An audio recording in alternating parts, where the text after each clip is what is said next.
con todos y todas, bienvenidas, bienvenidos a este nuevo Pócima Crítica a través de la señal de wambra.es.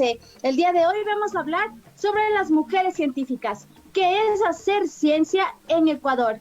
Para ello hemos invitado a, a dos científicas de gran renombre aquí en nuestro país. Bueno, ellas son Damaris Intriago, ella es licenciada en Biología de la Universidad San Francisco de Quito. Es magíster en ciencias y diplomas del Imperial College London en medicina molecular del Reino Unido. Tiene además un diplomado internacional en competencias docentes en el Técnico de Monterrey. También es investigadora biomédica con experiencia de trabajo en oncología molecular e inmunología. Es docente del programa de la maestría de biomedicina de la Universidad Nacional SEC y es divulgadora científica y activista también. Quien nos acompaña también en este panel, Estefanía Spin. Ella es ingeniera en biotecnología, máster en biotecnología biomédica, jefe de cátedra de genética médica y docente de biología molecular de la medicina en la UDLA. Es investigadora biomédica con experiencia en cáncer de mama y enfermedades raras. Eso es una bienvenida grandísima a estas dos mujeres que han estado trabajando en la ciencia aquí en nuestro país. Ser mujer y ser profesional fue impensable durante varios años. En otras épocas era impensable pues que las mujeres accedamos a espacios profesionales. Imagínense ahora lo que es también ser una mujer científica. En ese ámbito pues vamos a analizar durante este Pócima Crítica cuánto ha cambiado la ciencia con la participación de las mujeres en esta área que es la de la investigación y de la creación científica. Otro tema que vamos a abordar durante este programa es cómo han participado las mujeres, qué están haciendo las investigaciones en este marco de pandemia mundial en la que efectivamente las ciencias se vuelcan con una tarea contra el tiempo para analizar y encontrar respuestas a lo que estamos viviendo en el mundo entero. Con eso quiero darles la bienvenida, les invito a que enciendan sus micrófonos, Damaris y Steffi. Bienvenidas al programa Pócima Crítica de wambra.es. Muchas gracias, Gaby, por la invitación. Hola, Damaris, y hola con todos.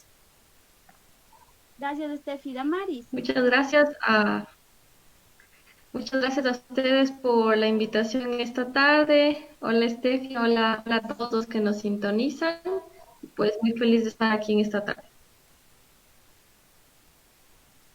Muchísimas gracias por darse ese tiempo de compartir con nuestro público. Durante varios días, durante todo el tiempo de la pandemia, hemos como empezado a tener varios discursos, ¿no? Respecto al rol de la ciencia en este marco de la pandemia. Pero antes de pasar a ese punto, yo quiero empezar preguntándoles qué es ser mujer científica en nuestro país, qué significa hacer ciencia y ser mujer en el Ecuador. Damaris.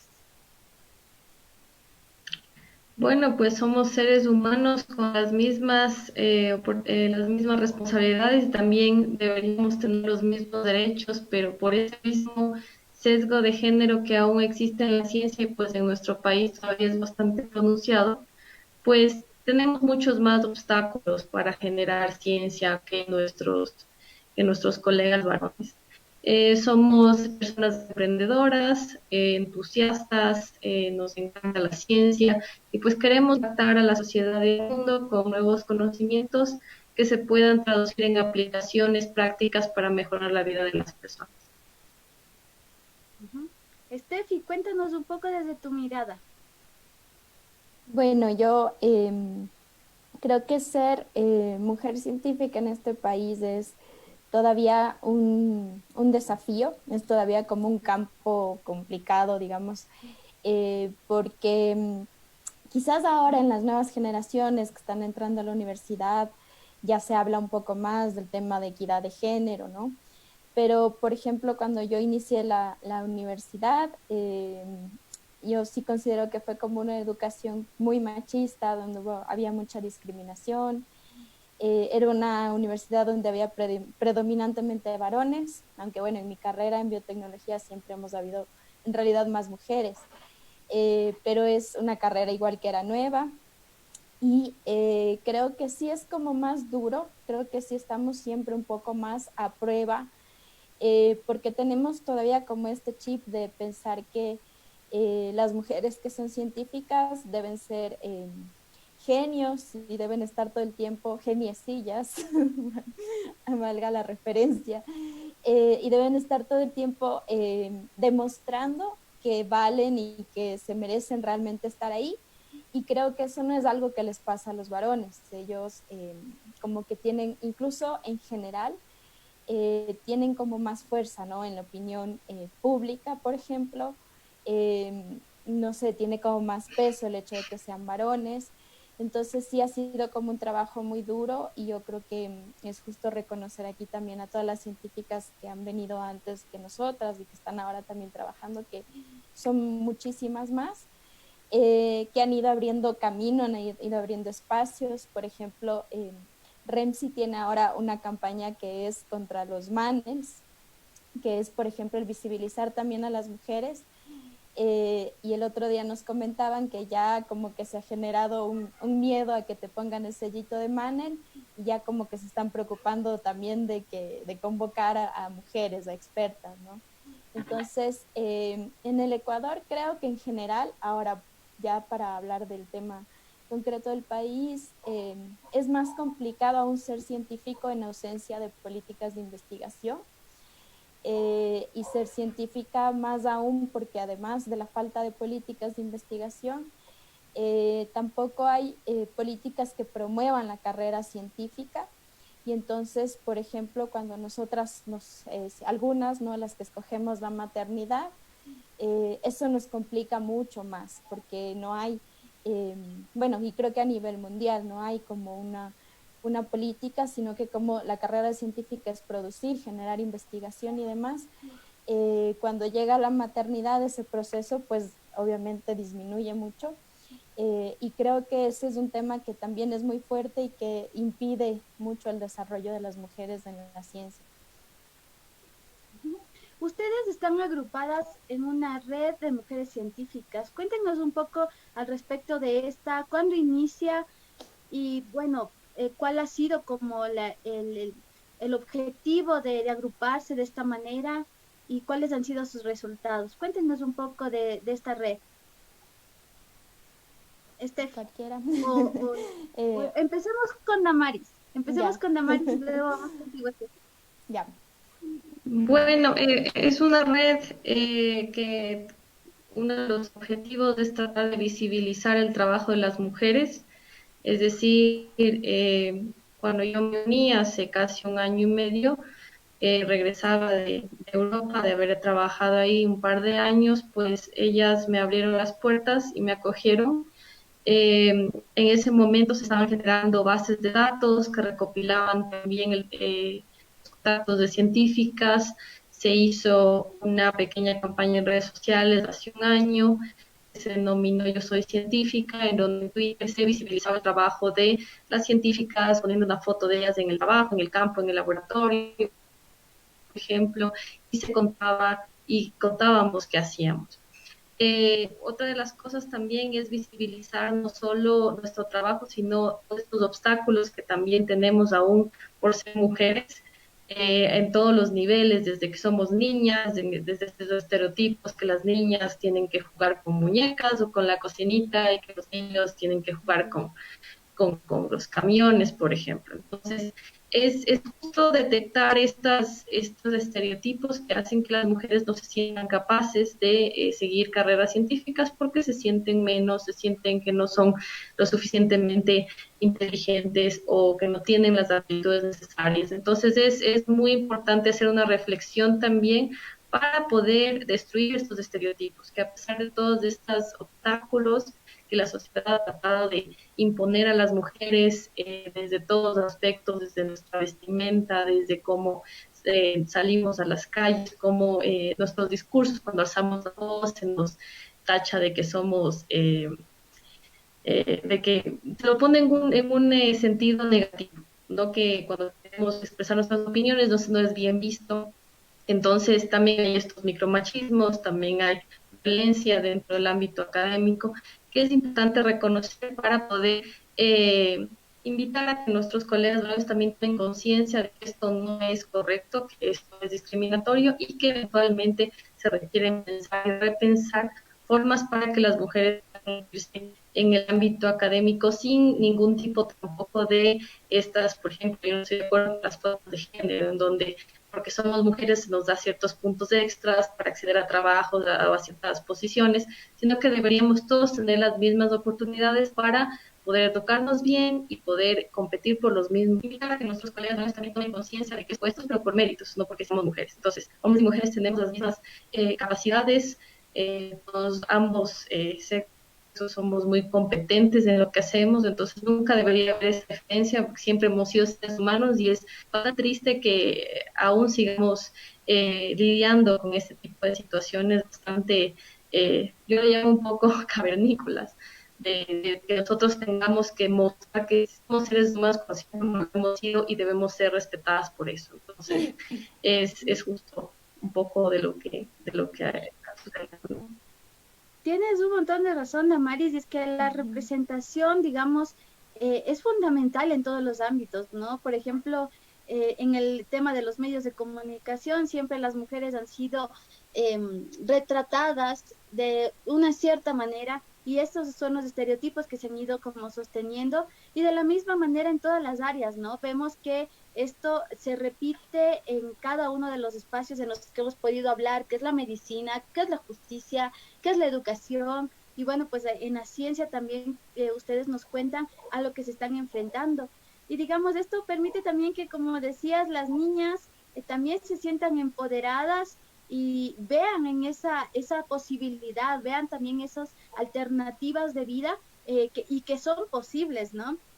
Yo les comento, a mi hija le encanta ser científica y digamos eso, hace algunos años para nuestras abuelas, para nuestras madres, probablemente era un sueño, ¿no? Pero ahora con los referentes que se van construyendo, pues es mucho más posible que eso pueda ser efectivo. Y como ustedes dicen, hay una lucha también, digamos, de los espacios, también de que se generen políticas públicas, que se generen mecanismos de que esto pues sea mucho más posible.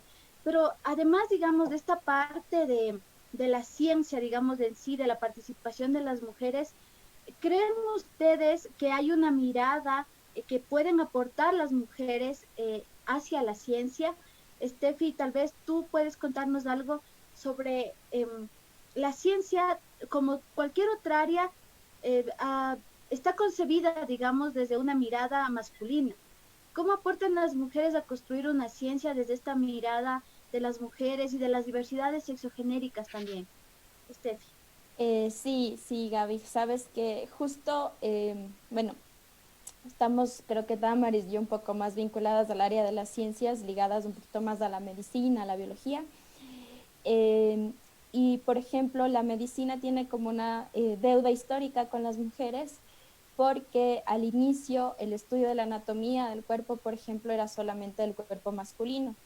Entonces, los ensayos clínicos con fármacos, por ejemplo, hasta el 93 recién, se incluyen a las mujeres en los ensayos clínicos, ¿no? Había esta idea de que nuestras hormonas iban a alterar los resultados y simplemente nos ignoraban en los estudios, ¿no?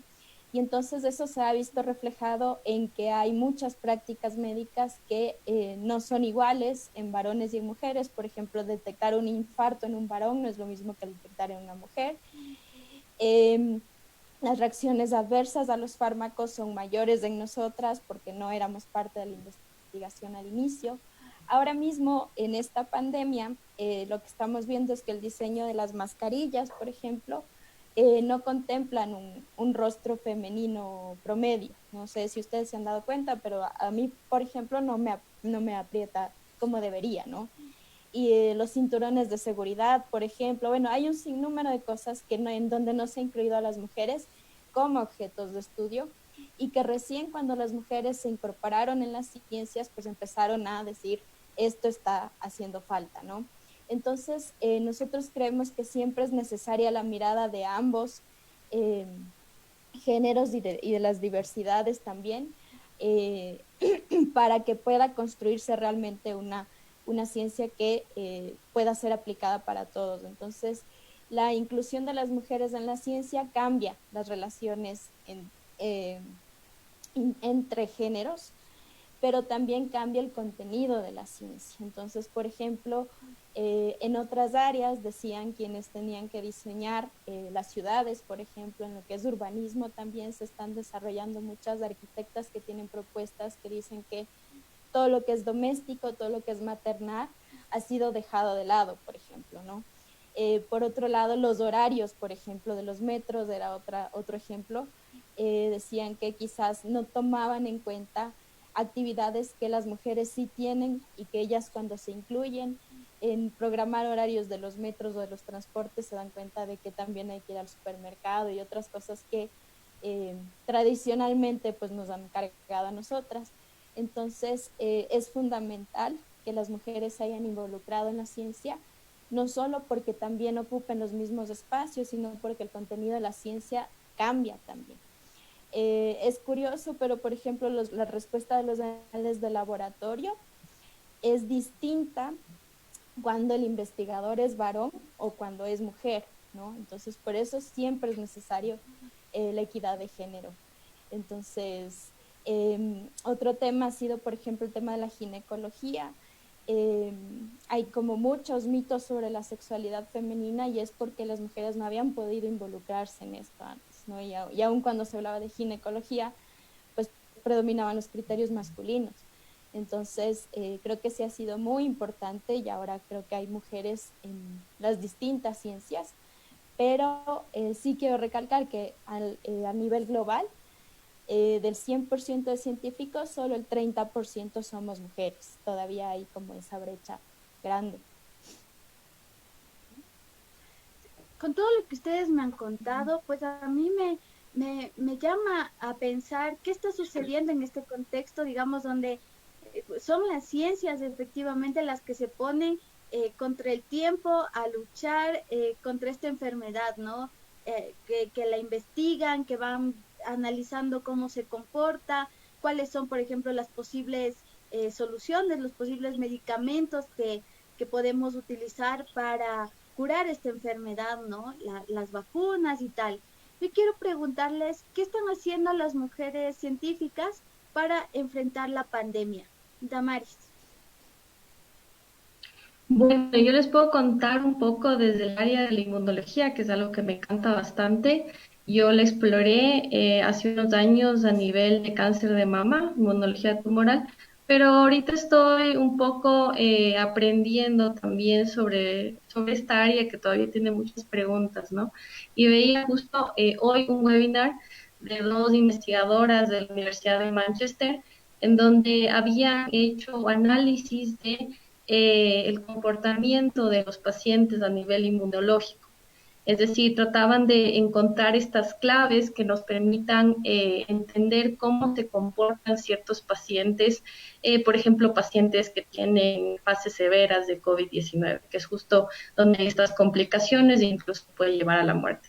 Entonces, incluso esta semana también, y me he pasado viendo webinars de este tema, hubo otro webinar de la Sociedad de Inmunología, en donde había una investigadora, si no estoy mal, japonesa, que trabaja en el Instituto de Salud y de Investigación Howard Hughes en Estados Unidos, y también nos daba un poco de claves. Ella estudia, por ejemplo, estas diferencias que hay entre hombres y mujeres a nivel de su capacidad de combatir el virus a nivel fisiológico, y se veían, por ejemplo, diferencias en las cuales, por ejemplo, las mujeres tenían una respuesta inmune más robusta que los varones, y esto era justo una de las cosas que ella todavía quiere un poco explorar más a fondo. Entonces, se ha visto que la mortalidad, por ejemplo, tiende a ser un poco mayor en hombres que en mujeres, y estas son estas diferencias que también hay que incluirlas, ¿no?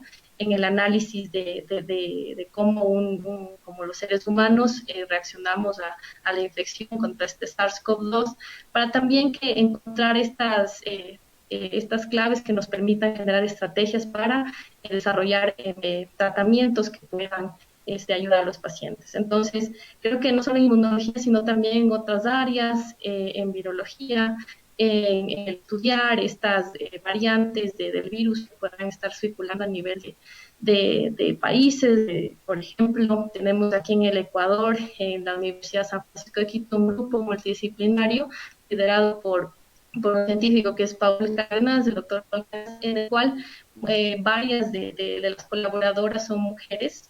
De hecho, Zuli Márquez, que es una de las que está involucrada, fue mi alumna.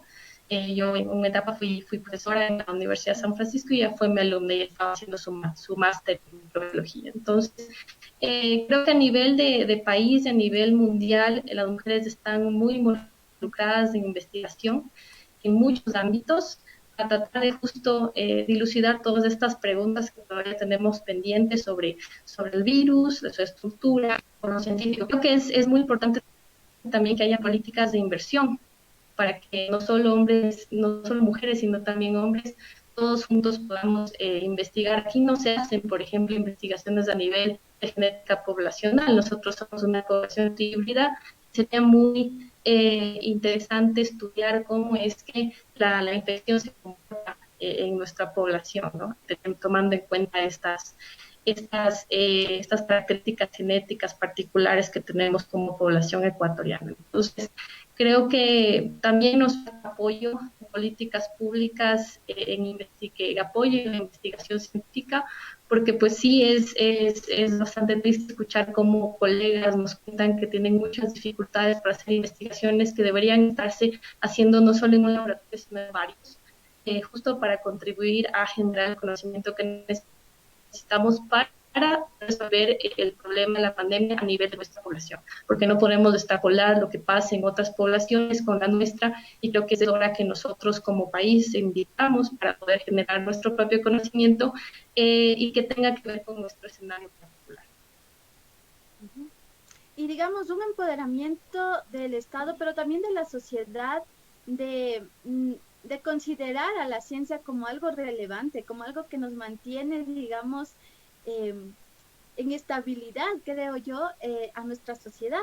De alguna manera, vemos como en el último tiempo la ola de desinformación, lo que llaman, le escuchaba incluso a Steffi que llamaba la infodemia, que nos llenan de un montón de información que muchas veces no sabemos si está comprobada, que no sabemos si es real, y que todo el trabajo que ustedes están realizando en los laboratorios, todo ese esfuerzo de investigación argumentado y sustentado, pues termina, digamos, de alguna manera regándose, termina de alguna manera sin llegar a tener las consecuencias que debería en la sociedad por esta ola de desinformación. Por eso yo quisiera preguntarles cuáles son los retos a los que se enfrentan justamente en este contexto, donde hay un montón de desinformación y donde hay estrategias, digamos, desde la sociedad que son poco científicas de alguna manera, por darles un nombre, como es el caso, por ejemplo, del dióxido de cloro. O sea, hay un montón de gente que lo está utilizando, es algo que incluso, digamos, desde la parte del Estado, porque hay varios GATS, en varios territorios, desde la política pública, desde las municipalidades, se ha estado entregando a la población. En otros países, por ejemplo, igual de la misma manera, en Bolivia, se está consumiendo desde la parte estatal, promovido desde el Estado. Entonces, ¿cómo hacemos que digamos, de estas investigaciones que son tan grandes, digamos, y tan irrelevantes, puedan aterrizar en la sociedad también, y todo lo que ustedes han tenido que enfrentar en esta pandemia, y específicamente con el tema del dióxido de cloro? Empecemos contigo, Steffi. Hola Gaby, justo has topado un tema que a mí me ha quitado el sueño todo este tiempo, y que junto con Damaris y otros científicos hemos tratado de estar combatiendo esta infodemia, ¿no?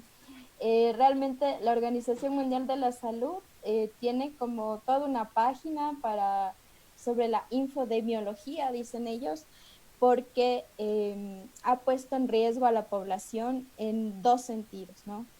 Primero, que se difunde información que no es precisa, o sea, no es del todo falsa, pero se tergiversa, como fue el caso de la hidroxicloroquina.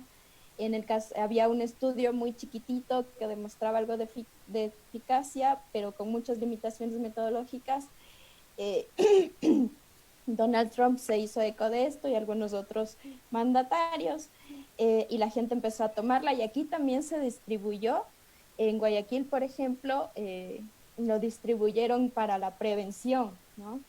Entonces es como información tergiversada. Y la otra es la información pseudocientífica, en donde realmente es algo como el dióxido de cloro que no tiene ningún fundamento científico, que yo siempre trato de hacerles la analogía, es que no es lo mismo hablar de un fármaco, algo que tenga un principio activo, una planta medicinal, que hablar de un compuesto inerte que es sintetizado para ser desinfectante. Entonces, ese es el otro riesgo.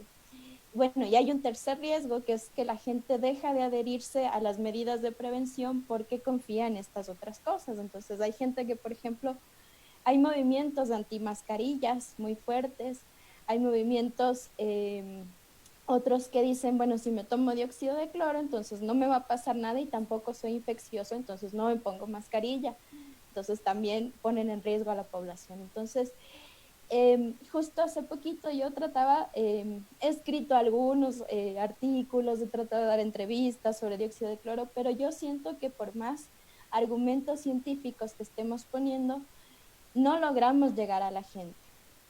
Yo creo que ahí como hay una desconexión, necesitaríamos los científicos como el apoyo de otras áreas, sociología, antropología, comunicadores sociales como ustedes, que nos ayudan a entender cómo podemos llegar a la gente, porque claro, hace poquito un Agustín Burbano ponía un post en Facebook que me pareció muy válido, que decía, es que el tema no es, la gente no está buscando una respuesta científica, sino una cura frente a una enfermedad que pone en riesgo su vida, que no tiene cura y que además nos sentimos desprotegidos por el Estado porque sentimos que no hay medidas que puedan satisfacer las necesidades de la población. Entonces, eh, yo siempre he pensado, y Damaris tiene mucha trayectoria en esto de la divulgación científica, es un área muy bonita, que es tratar de hacer que todas estas investigaciones pasen a tener un lenguaje entendible y que la gente se dé cuenta, como nos contabas de tu nena, que la ciencia es parte de nuestra vida diaria, está ahí todo el tiempo, y que yo sí quisiera como dejar en el ambiente esta idea de que se le ha asociado mucho a la ciencia con solamente las farmacéuticas o los intereses económicos o la gente que quiere lucrar.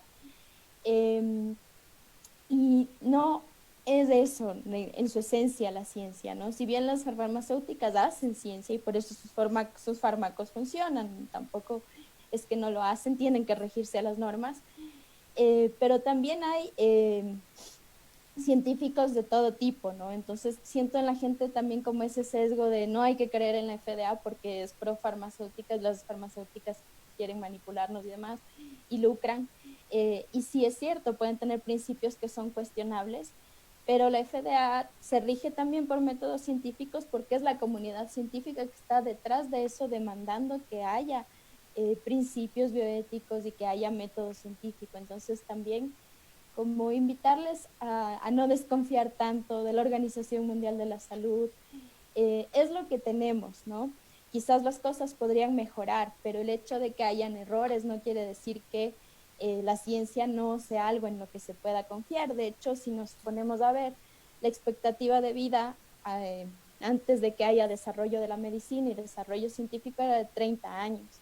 Ahora nuestra expectativa de vida es de 70 años. Entonces, hay ahí un efecto de los avances científicos, ¿no? Igual, frente a cualquier enfermedad grave, a la final terminamos acudiendo al hospital, al médico y confiamos en la ciencia. Entonces, los pacientes oncológicos, por ejemplo, no se curan de otra forma que no sea mediante la ciencia. Entonces, sí es importante como tratar de recuperar esa confianza, pero también de nuestra parte, los científicos, tratar de entender cómo lograr llegar y no tener como esta desarticulación de nosotros con la gente. Y estos programas, por ejemplo, que han emprendido de divulgación, de visibilizar la ciencia en los niños y demás, hace que la veamos más cercana, ¿no? También creo que ha sido un tema de que la ciencia, siempre los científicos han sido como una élite, eh, con posibilidades económicas. Entonces también hay que hacer que nos demos cuenta de que la ciencia está en el día a día y que todos, aprendiendo el método científico, podemos hacerlo. Damaris, cuéntanos un poco sobre esta misma pregunta. Bueno, yo creo que hay, primero, creo que hemos visto las fallas de fondo de nuestro sistema de educación a lo largo de la historia.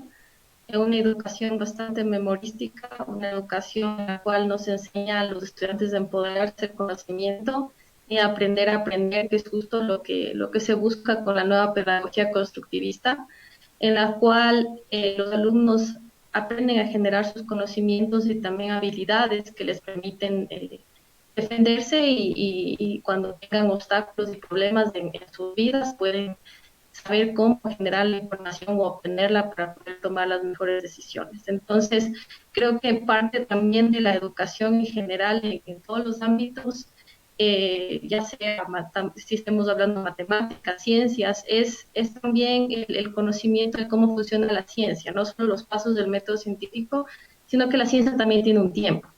La ciencia no tiene el mismo tiempo que la política, entonces no se mueve al mismo ritmo. Necesitamos muchas veces años para generar nuevos conocimientos que sean válidos. Cuando desarrollamos un fármaco se requieren ciertas fases de experimentación a varios niveles de complejidad biológica. Entonces, estos detalles que ahora son bastante importantes y que podrían llevar a la política. Entonces, no se mueve al mismo a generar nuevos conocimientos o a un curandero o a alguien que realmente es un pseudociencia, casi pseudociencia. Creo que ese tipo de información es la que primero no recibimos, tal vez cuando estábamos en el colegio o las personas que fueron a la universidad, pero también los mensajes que han dado las autoridades han sido muy no han tenido la precisión necesaria, es decir, han habido mensajes muy poco claros, mensajes también, por ejemplo, contradictorios. Creo que todos escuchamos la situación que está pasando en los hospitales. Muchos de mis colegas médicos cuentan a diario los dilemas que pasan y el hecho de que pues, los hospitales están a su máxima capacidad y tenemos un ministro que nos dice que todo está controlado. Entonces, hay esa situación en la cual no podemos, y creo que la gente se ha dado cuenta que no puede confiar en el aparato estatal porque no está tomando las decisiones correctas y muchas veces la política pública no está basada en evidencia, lo cual no quiere decir que los científicos no hayan sido invitados a participar en ciertas reuniones con autoridades para justo hablar sobre estos temas. De hecho, muchos hemos sido invitados, pero hasta llegar a la generación de políticas públicas en base a evidencia científica todavía hay una brecha bastante grande, porque termina siendo mucho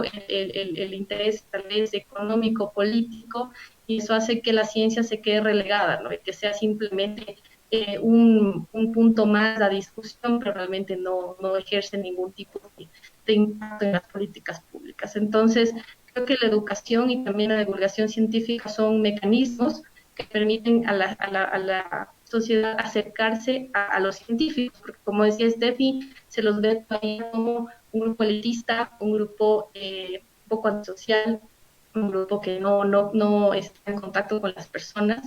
Y en ese punto la brecha es de ambos lados, ¿no? Hay muchos estereotipos en donde la gente no solo nos ve de una forma no tiene nada que ver con nosotros, somos personas normales, hacemos nuestro trabajo, no tenemos ningún tipo de aire ni somos, yo no me considero experta, ni una genia, simplemente que estudié para poder ser científica. Y por otro lado, el ver de la ciencia como algo difícil, muy complejo, que solo muy poca gente lo entiende, tal vez un poco elitista a nivel también socioeconómico, tal vez la gente que tenga más poder adquisitivo son los únicos que tienen acceso a ella. Entonces eso hace que la gente no se acerque a la ciencia cuando tiene grupo que no está en contacto, ¿no? Hay muchos estereotipos en donde la gente no solo nos daría una voz, recibido entrenamiento muchas veces en comunicación. Yo veo muchas fallas todavía a nivel de comunicación de los mismos científicos. Y no es por falta de conocimientos, es justo por falta de práctica. Y para practicar hay que salir a hablar y en todas las oportunidades que uno tenga, uno siempre sigue ejercitando esta forma de explicar conceptos complejos y técnicos de forma sencilla, pero sin perder el rigor científico, que es lo importante. Entonces, creo que la educación, la divulgación científica, y de eso debemos ser siempre parte de los científicos como generadores de conocimiento, debe ser una política a nivel nacional y eso es una de las cosas que hemos observado que que la educación que hemos tenido como sociedad ha sido bastante deficiente y pues nuestro conocimiento sobre ciencia también siempre ha sido muy relegados por otros temas. Entonces creo que es un buen punto de partida para reflexionar y darle la vuelta a esta visión de cómo generar una política pública siempre debería estar basada en evidencia científica y los científicos deberían tener voz, pero también esa voz debería ser escuchada y aplicada. Ujú.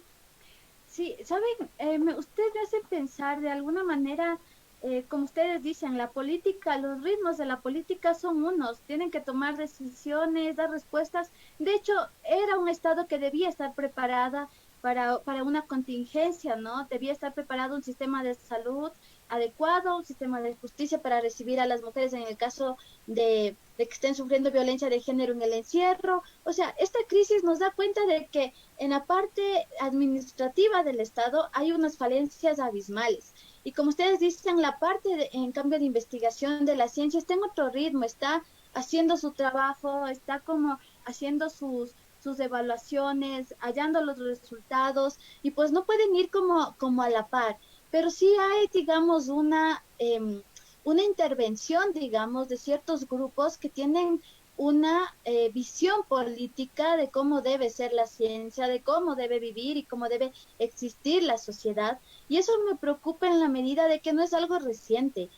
Digamos, desde hace muchísimos años, podemos hablar de siglos, la ciencia siempre ha estado estigmatizada por grupos que subsisten hasta el día de hoy, grupos conservadores, grupos que reniegan de la ciencia, y que de alguna manera pues agarran justamente de esa necesidad de la gente de creer en algo, de salvarse, de sentir seguridad, pues para meterse, digamos, en ese ámbito de la gente, ¿no?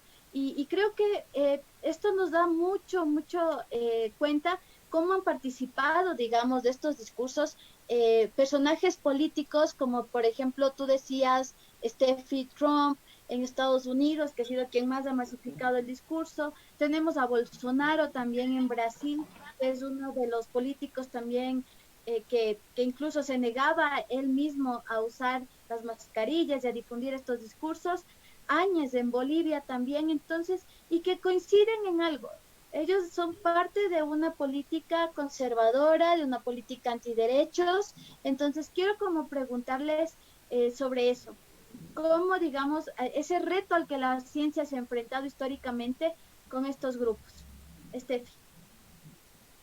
Bueno, realmente es algo que en este último tiempo ha tenido como mucha relación, y es decir, saca siempre esta conclusión, los mandatarios que están en contra de la ciencia, que han promulgado pseudociencias, son precisamente los mandatarios más conservadores y que menos derechos promulgan para su población.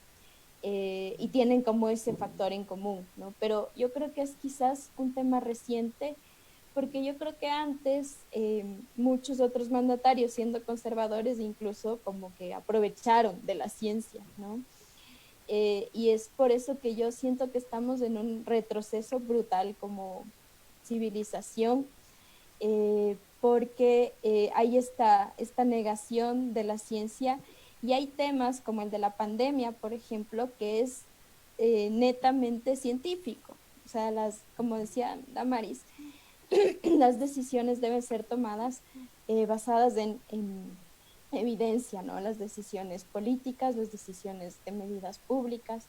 Entonces, creo que ahora nos estamos enfrentando los científicos a una batalla bastante dura, porque no es solo la batalla con la misma ciencia, que ya es dura, conseguir fondos, que también es bastante complejo. En nuestros países, por ejemplo, es mucho más costoso investigar. Hablaban de que era 5 veces más costoso investigar que en los países que tienen acceso a los reactivos y a la tecnología de primera mano.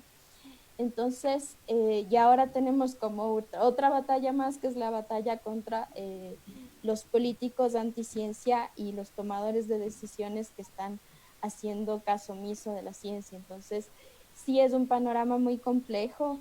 Yo creo que si algo ha podido hacer la comunidad científica en este país, además de las investigaciones, es un poco un llamado a las autoridades a tomar medidas basadas en evidencia y que protejan a la población, que yo creo que ese es el fin común de la mayoría de los científicos en este país, científicos y científicas.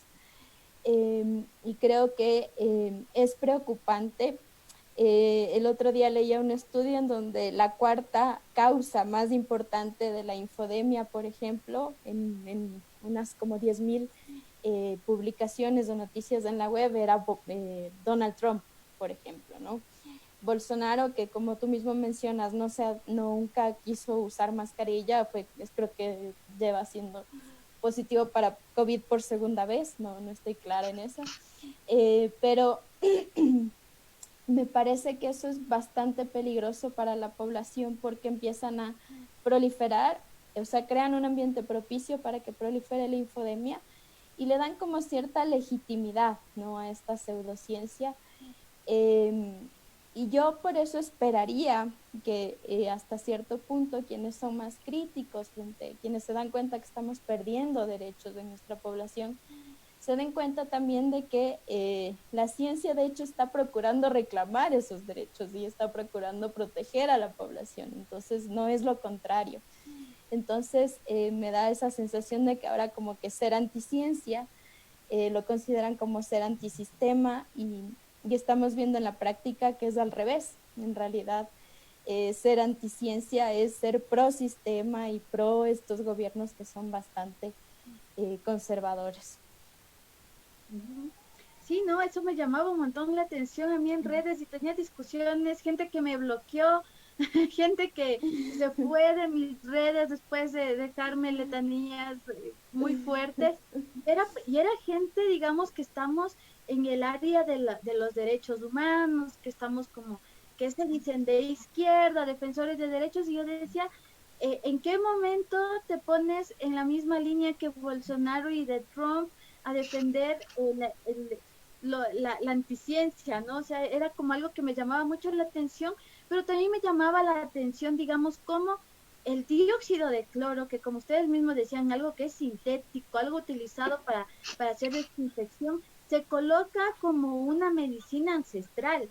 Eso también es una discusión que quisiera que ustedes nos expliquen un poco, ¿por qué estas dos cosas no empatan? Porque efectivamente, decía, ¿en qué momento se vuelve digamos, puedo decir tal vez que los remedios caseros, que utilizar jengibre y tal, lo puedo considerar una medicina ancestral, pero el cloro es como algo que sale un poco de mi entendimiento. Y quisiera preguntarles a ustedes si estoy razonándolo bien, de alguna manera, ¿por qué no son pertinentes este dióxido de cloro con la medicina ancestral?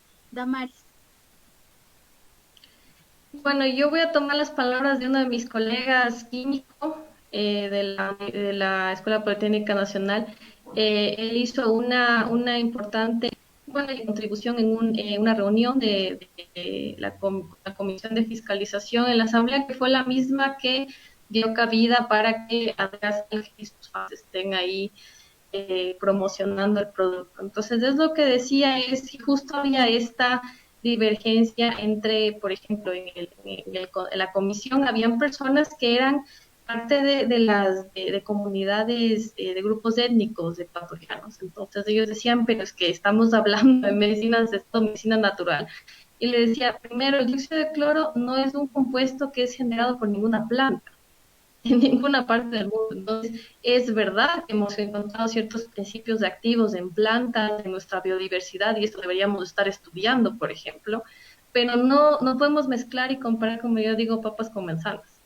Entonces, estamos hablando de algo que no proviene de una planta, no proviene de un organismo vivo, y por lo tanto no se la puede considerar medicina natural. Lo que también alegaban otros médicos que estuvieron en la reunión era que hay un respeto, obviamente, por la medicina natural cuando está sustentada y cuando eventualmente se han hecho los estudios, se ha comprobado que el supuesto efecto no es un efecto al azar, si realmente hay moléculas, hay compuestos que pueden tener efectos a nivel del organismo, pueden ayudar de alguna manera a solucionar ciertas situaciones a nivel fisiológico que nos producen enfermedades. Entonces, sí creo que hay también una mezcla de conceptos y mucho tiene que ver también con el tratar de enganchar emocionalmente a las personas. Quizás tal vez usando ciertos argumentos que son muy familiares para las personas, más familiares que decir el método científico, hace que la gente se sienta mucho más en confianza y use los términos de forma errónea, que es una de las cosas que hacen ahora quienes proclaman que el dióxido de cloro es la cura milagrosa, y es bastante peligroso porque utilizan términos científicos, escucho átomo, escucho molécula, pero en un contexto totalmente erróneo y que no tiene ningún tipo no empata con lo que conocemos de siglos de investigación en química, en biología, en fisiología médica, en biomedicina. Entonces, creo que es bastante importante, como lo habían hecho mis colegas, y también hacerlo en este espacio, es diferenciando, que no estamos tratando, como decía Steffi, no es un fármaco, no tiene propiedades farmacológicas. Entonces, es un compuesto inerte que por el mismo hecho de que es altamente oxidante se utiliza para limpiar, para desinfectar superficies. No eso quiere decir que nos vayamos a tomar.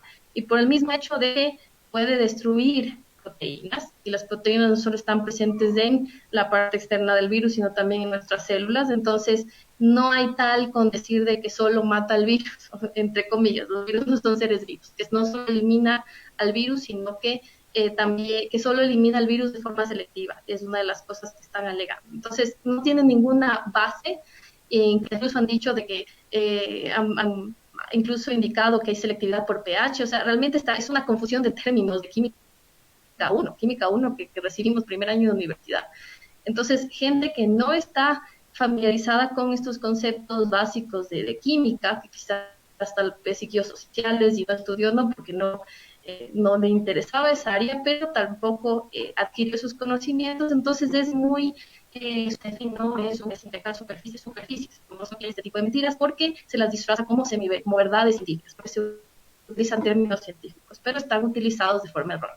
Entonces, creo que es un llamado también a la ciudadanía para ser críticos y cuestionar la información a las manos. Eso es lo que estamos dejando a un lado, ¿no? Estamos creyendo todo lo que viene en el WhatsApp, todo lo que leemos, o los titulares también suelen ser amarillistas, la comunicación también se basa en el marketing, entonces trato de hacer un título amarillista que no tiene nada que ver, y eso ha pasado con muchas investigaciones científicas, que se lo trata de transmutar a la información a algo que venda, pero si uno se va a revisar el artículo científico, no tiene nada que ver con lo que dice el titular, ni menos del artículo.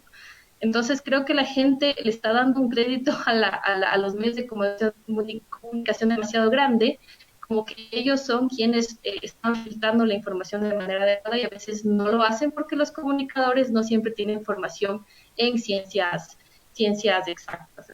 Críticos y cuestionar, y con el uso de términos científicos aparentemente reflejarían ciencia, pero que no tienen nada que ver con lo que conocemos. Uh-huh. Sí, efectivamente, llama un montón la atención todo esto, digamos, porque incluso ya hay casos, ¿no? Leía una información de un periódico de Bolivia donde habían casos también que llegaban a los hospitales, ya no solamente por el COVID, sino también por esta intoxicación con el dióxido de cloro. Adicional también, recordaba que antes de ingresar al periodo de aislamiento obligatorio, pues habían noticias de los mismos medios de jóvenes que se habían intoxicado en las piscinas de Miraflores porque el agua estaba con una sobrecarga de cloro, y decía, ¿cómo después de que la gente se indignó tanto con esta situación empiezan a tomar el dióxido de cloro, ¿no? Y eso me llamaba como un montón la atención de cómo, digamos, a veces lo que tú dices, esta información tergiversada, lo que los medios empiezan a sacar, ciertos medios también, porque digamos, no han sido todos, sino ciertos medios también que responden a ciertos intereses, empiezan a sacarlo. Incluso hay una problemática en la Amazonía con un desparasitante, por ejemplo, para ganado. Entonces, es como, ¿de dónde sale todo este tipo de información también sin respaldo científico y sin que tampoco, digamos, el Estado dé una respuesta a esto, ¿no? Porque esto se estaba vendiendo en estos dispensadores de medicina veterinaria tranquilamente, 10, $20. De hecho, la Yo denuncia no era que se quisiera, estaba vendiendo eso, era la denuncia era de que se estaba vendiendo muy caro. Steffi. yo quisiera puntualizar pequeñita también que Steffi pueda dar su punto de vista. Eh, Ivermectina, que es justo un antiparasitario que yo quisiera resultados favorables a nivel de cultivo celular, cuando se hacen experimentos en laboratorio con células, y se trató de verificar si es que podría de alguna manera impedir, por ejemplo, bloquear la infección por este virus, el SARS-CoV-2, y esto fue confirmado in vitro. Sin embargo, de pasar in vitro a lo que estamos cultivando en el laboratorio, a pasar al ser humano, hay un largo trecho.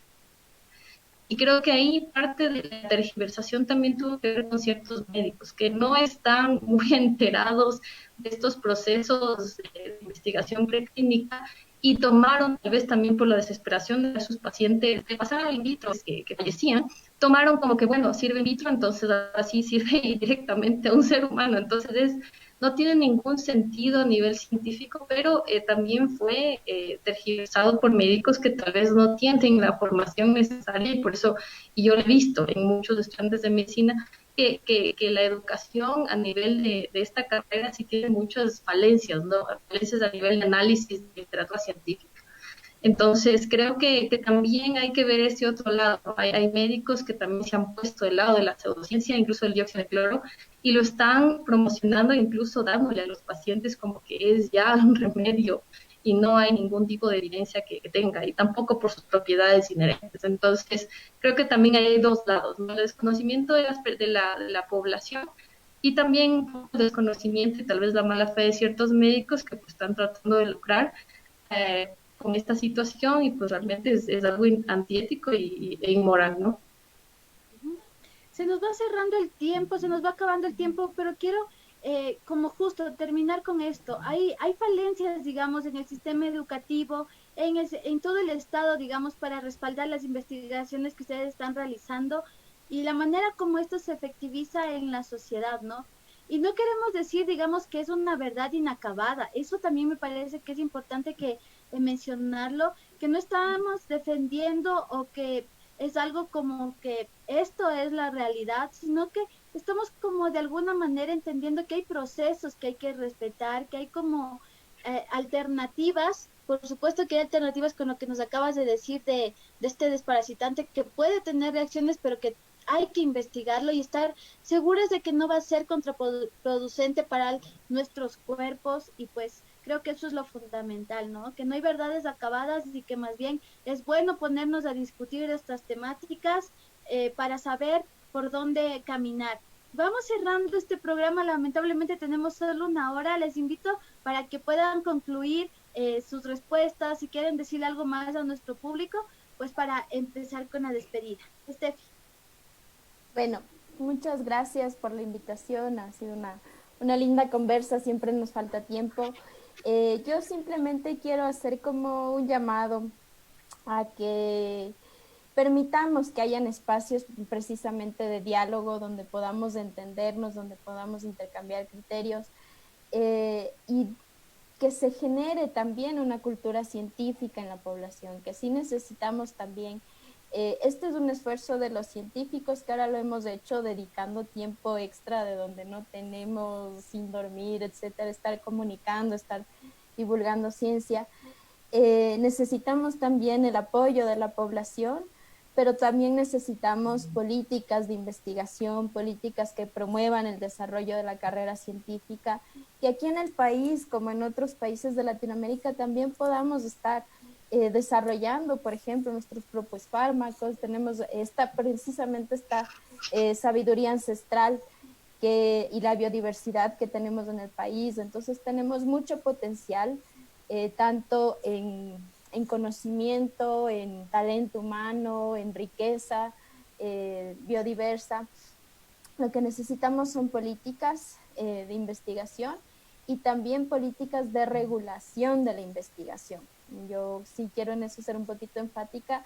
Lo que sucedió en Guayaquil, por ejemplo, el ensayo clínico, debería haber sido, deberían haber tomado acciones legales contra eso porque violaron principios bioéticos, principios regulatorios, y generamos esa idea de que en este país es tierra de nadie y que cualquiera puede venir a probar cualquier cosa, y eso creo que es muy peligroso. Entonces también necesitamos un mayor control de la investigación, para que realmente podamos generar una cultura científica también y podamos nosotros confiar también en nuestras autoridades. Entonces necesitamos también que ellas se basen en la evidencia científica. Eso, y muchas gracias, un gusto. Gracias, Steffi. Despedimos contigo, Damaris. Bueno, yo quisiera referirme a la brecha de género que aún existe en la ciencia, es bastante pronunciada a nivel de país, y creo que también las políticas públicas deben incluir este componente, ¿no? Promover la equidad de género para que las mujeres tengamos las mismas oportunidades de educarnos, y poder acceder a los puestos de trabajo, a posiciones por nuestros méritos, ¿no? Nadie está pidiendo que nos regalen puntos, nadie está pidiendo de que haya cuotas de que deben haber mujeres por ser mujeres. No, deberíamos todos, hombres y mujeres, trabajar juntos para poder sacar la ciencia de este país adelante, que es lo que necesitamos, pero también tenemos todavía estos obstáculos que son a veces muy útiles, como los micromachismos, la forma en la que los colegas varones tratan a sus colegas mujeres, las descalifican incluso muchas veces. Entonces, también es un cambio de mentalidad que debe partir porque hayan políticas públicas que pongan como prioridad el alcanzar la equidad de género, que es uno de los objetivos también de la Agenda 2030, que como país deberíamos nosotros impulsar desde el ámbito gubernamental, establecer políticas que protejan a las mujeres en el sentido de que no puedan, que haya sanciones bastante enérgicas cuando hay violencia, por ejemplo, la violencia intrafamiliar que está pasando en muchos hogares y que a veces no nos enteramos, pero por el confinamiento pues se ha disparado también violencia en ambientes académicos, donde incluso todavía haya políticas o objetivos también de la agenda como país, deberíamos nosotros impulsar desde el ámbito gubernamental. Establecer por consulta, no pueden acceder de la misma oportunidad de acceder, por ejemplo, a paneles científicos, porque están llenos de varones. Entonces, creo que en ese hay que tomar conciencia, ¿no? Estamos, lamentablemente, sí, estamos en el siglo XXI y seguimos lidiando con la misma lucha que no tiene ningún sentido, de que tenemos que probar que somos seres humanos cuando siempre lo hemos sido. Pero hay todavía esta mentalidad bastante retrógrada de que una mujer es menos capaz o que puede hacer menos cosas que un hombre. Entonces, creo que hay que cambiar el chip a nivel de sociedad, pero también tiene que ser impulsado a nivel de gobierno para que puedan haber las seguridades y las garantías para que las mujeres, las niñas que quieren ser científicas puedan lograrlo, y quizás siempre hay obstáculos, ¿no? Cuando uno quiere hacer una carrera, pero no tengan que ver con esta brecha de género que actualmente todavía perpetúa en la ciencia del Ecuador. Entonces, con esto, pues, a cuidarse mucho, la mascarilla, el lavado de manos y el distanciamiento social muy importante, y a no dejarnos de engañar por estos charlatanes que utilizan términos científicos de forma descontextualizada y pues nos tratan de vender puras milagros que pues no existen. A ustedes muchas gracias por este espacio y pues siempre las órdenes. Gracias, Damaris. Gracias, Steffi. Con eso despedimos este Pócima Crítica, como siempre, con esta invitación para dialogar de estos temas que definitivamente se vuelven problemáticos en este contexto de desinformación, de noticias falsas, y pues nuestra labor también es acercarles a estos otros temas desde estas otras miradas. Una vez más concluimos en Pócima Crítica que no solamente es un tema de género, sino también es un tema que está atravesado por la colonialidad. Vamos a abrazar también los saberes de aquí, abrazar la producción científica de nuestros ecuatorianos y ecuatorianas que están trabajando para promover la ciencia en nuestro país, y pues también con todos estos enfoques diferentes que en este Pócima Crítica hemos podido visibilizar. Muchísimas gracias a nuestro público. Hasta la próxima semana, el próximo viernes a las 4 de la tarde. Y conmigo, Sinchi Gómez. Hasta la próxima semana. Chao.